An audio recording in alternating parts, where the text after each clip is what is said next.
And we'd been driving about 15 minutes, and she just turned to me and says, "Do you know Dr. Stephen Greer?" To which I say, "Well, no, I don't, but I know of him." So she wants this conversation about oil and free energy, this, that, and the other, and I'm trying to teach her to get out of second gear because she's making my gear, my clutch go. So she wasn't a particularly brilliant driver, but she wasn't too bad. But the point I'm making is this bit as a classic example of where the difficulty to interact these people. I'm going to call them people because they are people. She says to me, "Can you drop me at the co-op? I'll do some shopping." Fine. Okay? Got her to park up nicely. This is the point that a pupil would normally pay me. Back then, I only charged £15 an hour because I'm not greedy. I actually just want to make a living. £15 an hour is really good. Didn't pay me. Okay, right, fine. So she gets out. You would do that in a black cab in London and, you know, to go berserk. So I got out, chatted to her. £15. Now, you all know what £15 is, don't you? It's a £10 note and a £5 note, or a £20 note and you want some change. And she holds me a £5 note out, smiling, a really big smile. Now, I understand these people, so I just said, "Thank you very much indeed." Took the £5 note. Because they have no concept of money. And you think, well, how do you get around? Well, you get around because you have a debit card. One of the very few times you actually had to use money, although they will have had lessons. Anyway, I thought, give it 2 weeks, and I didn't hear from her again, so I drove to the house and couldn't see anybody, the curtains were pulled. Went back again, about a fortnight later, nobody. Went back a third time. I thought, well, I'll knock on the neighbour's door. Knocked on the neighbour's door and said, "Oh, I'm trying to get her in, you know, is she in?" And the guy looks at me, and these are housing association properties, and he says, "Well, no one's lived there. It's empty. There's no one there." I said, "But she's got 2 boys." He looked at me as if I'm mad. So I phoned up Yorkshire Coast Homes, which is the housing provider, and they said to me, "It's been vacant for 6 months. Don't know what you're talking about." Now, I don't understand why I only had 1 lesson. Why did I only have 1 driving lesson with her? She needed more.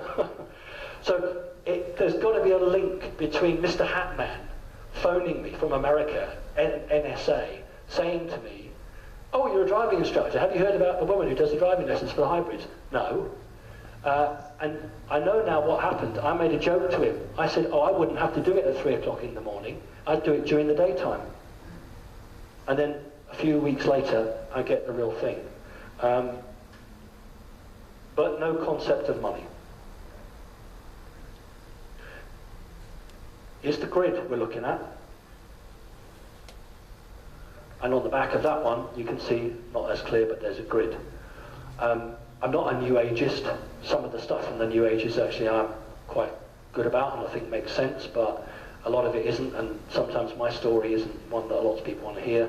That grid is not the natural grid of the Earth. That's not the ley lines. That is an energetic overlay. When you die, i.e. your physical body ceases to exist, your soul doesn't go back to source. It wants to, gets caught in that grid. It is struck with a huge amount of electromagnetic energy, which makes you forget, and then your soul, for want of a better word, I use the word soul, is put back into another body. And only sometimes when the process fails do you have what we call memories of past lives. Time and time and time again, souls are recycled on this planet. That's why that guy there stands there with a sword, because that's their domain. You're not getting out. That's a prison. This is a prison planet. I'm sorry, it's not a nice thing to say, but that's my view, and that's what's going on. And that's why on the Black Ops badge it's exactly the same. It has a grid around it.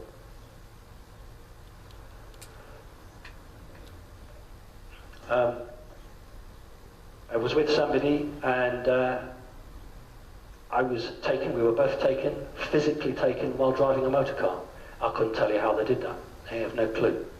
The person concerned also was aware, and when the Channel 4 did the documentary of me, they thought, oh, right, well, he won't be able to prove this, will he? So they said, what's the name of the person? Here you go, name and address. She doesn't live in this country, she's in another country, but there's the details. They absolutely went white. They never followed it up. There was another person who would have corroborated my story, but did they want it? No, they didn't. And this was a take from the motor car classic missing time. And the interesting thing was that we remember leaving a supermarket in a place called Scarborough, which you may know, and then literally the next thing we remember was a big lorry coming towards us, flashing its headlights. And I remember turning to my friend and saying, oh, there must be an accident up ahead, he's flashing to warn me, or he thinks I'm on full beam. So I'll just flash him back to show him that I'm not on full beam and that it's okay, there was no accident. Long story, won't go into it, but that was actually taken from a motor car. And the technology that must be available to them is just staggering, even for me, how that was done. On New Horizons website, you quite legitimately lifted this picture. Interestingly enough, this picture was sent to me because I had posted this picture on the right in one of my talks, and a researcher from America suddenly realized that, hey, we've got people in America drawing things similar, so he showed me that. And it's nice when people thousands of miles away can corroborate your story or say, do you know what, I've seen something like that. And so that's very interesting. So I thought that would be good. That is meant to be a hole in the top, just as that has a hole in the top as well. It was never I never drew that to show you, it was just for my own personal records. And people say to me, go over it with a black liner so it shows out better. No, because that would corrupt the drawing. That's what I remember. Okay, very quickly now, if someone could give me 15-minute shout when we're running out of time, because otherwise I'll... when you're somebody like me, you tend to have a different relationship with authority. When I applied to be a driving instructor, I was told, well, we've got no records of you. We don't know where you went to school. We don't know where you lived. We've got nothing of you at all. Can you please show us, prove to us that you've actually been in Britain for a long time? And I did this to my grandfather, and I was able to show them. That's why I'm a qualified driving instructor. But it's very interesting that when the DSA, the Driving Standards Agency Authority, went to check, there's no records of me having any education in this country at all. And when this physical body dies, I will be completely scrubbed from the record. That's what they do to people like me. Right, I'm going to give you 5 examples, because if I give you one example, you'll say, yeah, but that could happen to anyone. 2 examples, so I'm going to give you 5. Right, Hackney, London, Royal Guard, 1994, 95. At home, my wife, 6 o'clock, having a cup of tea again. Big bang outside, rushes outside. My car's parked outside the house, the BMW. The Americans call it T-boning. Crashed straight into it. I rushed out, the guy jumped in the car and drove off. That's not unusual in Hackney. I got what we call the index, what people would call the number plate. Phoned the police, 999, explained what happened. Right. Phone goes. Oh, hello, sir. Is that Mr. Parks? Yep. Oh, New Scotland Yard here, sir. We've put roadblocks on every road out of London. We've got him. We're bringing him back to the house. Will you be in? Take us about 20 minutes. Yeah, I'll be in. The policemen I always see are about 7 foot tall. I have no idea why. I'm not joking with you. 6'8", 6'9", 6'10". 2 huge policemen who don't fit in the bloody roof of the house, almost. Bring the guy in. Is this him? Yes, that's him. Right. He doesn't have a driving license. What's happened is he's stopped the car, gone in to get some fags. Because he can't drive, he hasn't put the handbrake on. The car's rolled down, smashed into your car. But the father has lent him the car keys, full well knowing he doesn't drive. Are you going to be in tonight, sir? Yeah. Don't go to bed early, stay up late. Why? Well, just stay up late, sir. Okay, fine. 20 past midnight, 2 policemen, one the same, one different, walks with the dad. And he says, well, they took me to the cash point. They made me take out 200 quid at 1 minute to midnight. 200 quid afterwards, there's 400 quid to pay for the damage. So he gives me £400 and the policeman arrests him and says, right, we're arresting you now. So that's car damage in London. I pay my taxes, and that's the sort of service I would expect everybody to get. We'll get some more now. Knife man, Hackney, outside, 3 o'clock in the morning, man with a knife that big trying to get into the house. It's Hackney, it happens all the time. phone the police, 999. Man out there with a knife, right. He wanders off, and police car pulls up, copper runs right out, bangs on the door, are you all right, are you all right? Yeah, he said, I'm really sorry. It's taken us 4 minutes to get to you. We like to get to you in 2 to 3 minutes. Where did he go? He went, right, off he goes, and literally I just watched the police car out of the left-hand window, whacks on the brake, there's a woman and a man, coppers, run out, oh, they spotted him. And it seemed weird, because as soon as that, there was a police helicopter, sirens from everywhere. Telephone goes, is that Mr. Parks? Scotland Yard here, sir. I beg your pardon, New Scotland Yard here, sir. We've got him. We'd like to describe him. And they described him, combat jacket, army, wearing army clothes, because he was a soldier. Is that him? Yeah, I said, that sounds like him. Right, unfortunately he doesn't have a knife on him, so we can't arrest him. What we're going to do is put him in the van, drive him 5 miles up the road, and put him out the back of the van. You'll never know you called us. Okay. Census job. 92, 91, I did a bit of extra money, I did the census. And in London, that's a pretty rough job to do. And there was one housing estate where they were very unhappy. So I thought, I'm not having that, because if I don't get the census done, you know, I was young then. Solved the census now, but I wanted to do it. And I thought, that's not fair, because, you know, I want to call all these people's houses. So I went to the police station, Ladywell police station in Lewisham, and they said that, you know, trying to do the census, and these people are being very unhelpful. So the sergeant sort of said, what are you wasting my time for? You know, well, we've got better things to do than that. What's your name? Took the name, took the details. It's always the same case. They go and check, I don't know, it's a national insurance number or what have you. Came straight out, said, hang on a minute, sir. 5 constables and him, the sergeant, get in the van, we'll do it now. So 5 constables and the sergeant and me and my girlfriend at the time who was doing it, in the van, drove around to the housing estate, and they coppers all came round to the door. Do you know what? We've never had 100% ever before from that block. That's not normal, is it? But at the time it was great, flowers, okay? I devote a lot of my free time to, I don't like the word, it's the real word though, to deprogramming people who have been traumatized by Illuminati, dark magicians who have fractured personalities, and I don't charge. All they have to do is either get themselves to me, if they can't afford to fly to me from all over the world, and I'll Skype. It takes a much longer time to do it by Skype. These were a mother and a daughter who came to me from Canada because the daughter had a djinn put into her. And they had literally just been in my front room for about 20 minutes and the doorbell goes.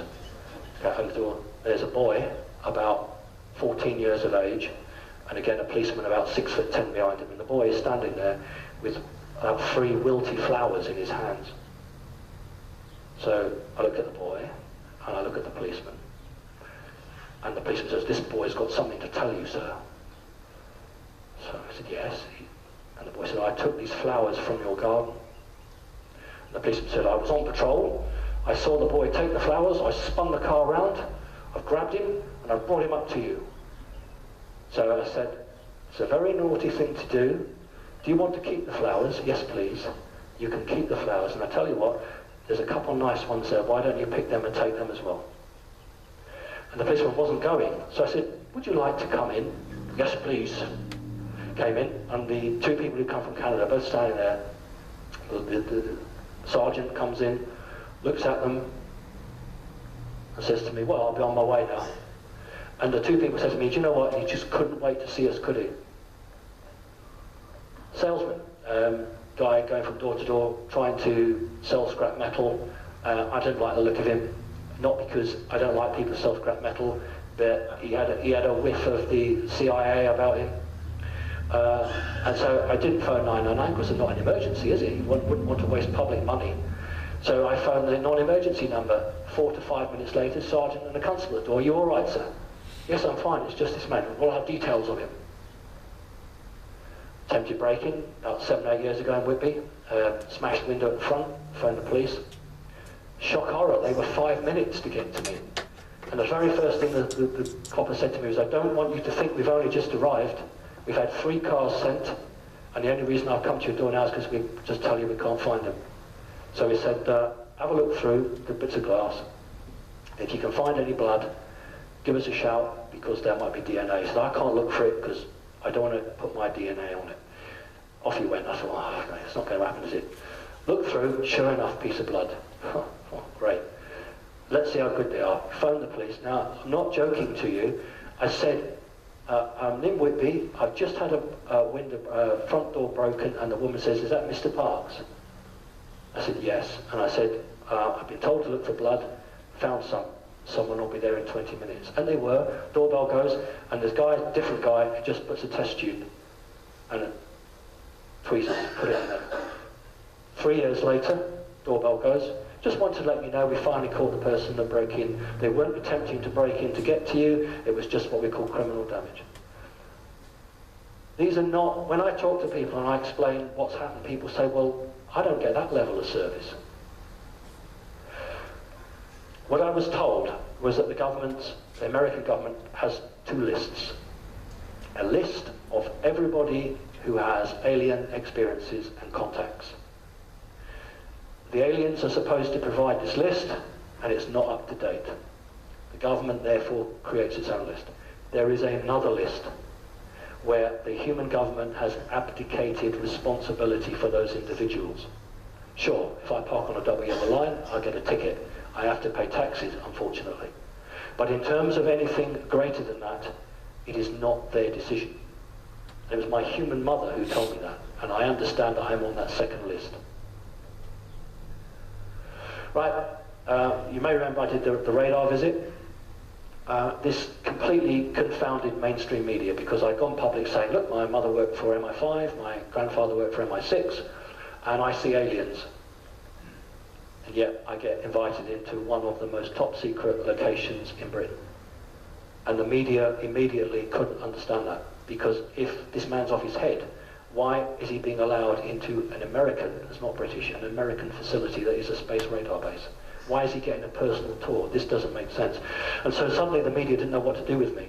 Channel 4 did a 1 hour's interview regarding my family working with the Secret Services, and we did a half-an-hour interview with the backdrop of the radar station. Channel 4 told me they got a phone call from the Ministry of Defence telling them to pull it, or they wouldn't be allowed to do any of it. So they pulled it. Once I did the radar base, suddenly all the BBC radio stations didn't want to interview me anymore. And I got a big increase in foreign TV and foreign radio stations wanting to interview me. Here's a picture that you don't see. They don't like to show you that. That's the radar base, and that's the razor wire around the base. It is a space radar, and it goes up to about, allegedly, about 12,000 miles. That's what they call the fence. And it's the radar section. Anything coming into that is detected. That's the official coverage. And that's Fylingdales. I live 10 miles from Fylingdales. Odd that. The story I tell is my daughter was also invited. I haven't got permission to talk about her, but we were both invited. And at the barrier where the Ministry of Defence police are, you have to show identification. You have to show who you are before you go onto their land. So she passed her passport across, and the guy, obviously they are not semi-automatic machine guns, they are fully automatic machine guns now, so they're very well equipped. And he looks at the passport, he looks at her, looks at the passport, looks at her, looks at the passport, looks at her, yeah, he's convinced that that is who it is, passes it back. I go to show him my identity, he just holds his hands up and says, that won't be necessary, sir. Go through. At the briefing, I'm very fortunate to have got these pictures. These are exactly the pictures that were shown at the briefing. On the left-hand side is a missile, and the guy running it says, we track those are missiles. We track those are spy satellites. Ha ha ha ha ha, it's exactly what he did. We don't see these. Ha ha ha ha ha, we sometimes see these. Now, everyone else in the military who I've talked to who have had this visit, so they never got that.